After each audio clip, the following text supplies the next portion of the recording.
I was wrong. It's not a V. It is going to be a W. So we'll start out with SPY. Today we were down 1.57%. We did start to get the strong bounce from yesterday's close. We were up intraday nearly 4% on SPY, and we were pushing towards that gap close. And then the things that happened, and we immediately gave it all back and closed a little bit lower on the day. So the swing was very wide. We went up nearly 4% and then closed down nearly 1.5%. So that is a very volatile day, but we really didn't go much of anywhere. And if you change this over to a 4-hour chart, you can very clearly see how it looks like we are going to get this sort of double bottom retest here.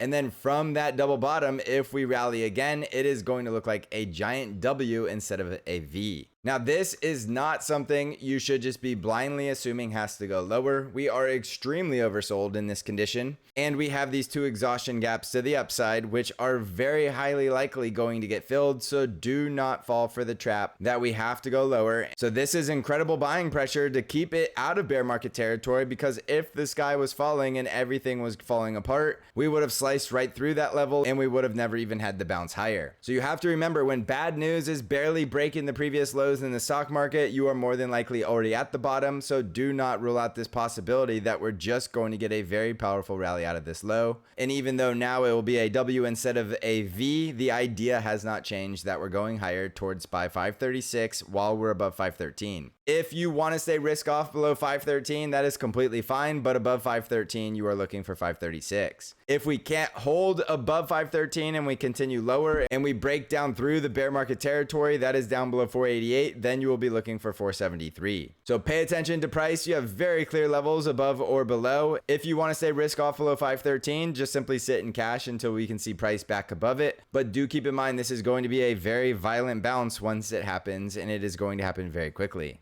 On the NASDAQ 100 triple Qs, we were down 1.8% by the close, and intraday from the previous close yesterday, we were up over 4.3% as we were pushing higher out of that bear market zone there, right around 431, into that gap fill zone at 450. Now we are sitting right around this very critical pivot at 420, and we did close below it, so it is possible we come retest the lows right around 402, and then if we break 402, you're looking for 390, and if we continue to cascade lower below that, you're looking for 378 next. Now keep in mind, just like I told you on SPY, if you switch this over to the 4-hour chart, there's a very good chance we're just getting a retest of the previous low, and then we're still going to get that W shape back to the gap fills above, which is easily going to take us into the 450 zone. If you look at the daily chart, that is right there at that gap fill. Now keep in mind, these are breakaway gaps. This is extremely evident if I put on the indicators here on very high volume with the gaps down that you are reaching a capitulation in the market, and capitulations in the stock market put in bottoms, and that is the only reason you should have that mindset that we are getting extremely close to a bottom. Even though you'll never know the exact dollar and the exact day, this is without a doubt going to put a bottom into the stock market. The stock market only has bottoms and has no tops. Long term, it is only going to be going higher. So if you are in this camp that just every day is going to go down and we are never going to stop going down, that is irrational. That doesn't make any sense. There's always a bottom in the indices, and eventually it will hit a bottom. And I do think we're very close to that, evident by the volume, evident by the behavior of the price action, and evident by the sentiment of everybody becoming extremely bearish. And all of a sudden, the sky is falling and there's no way we can recover from this.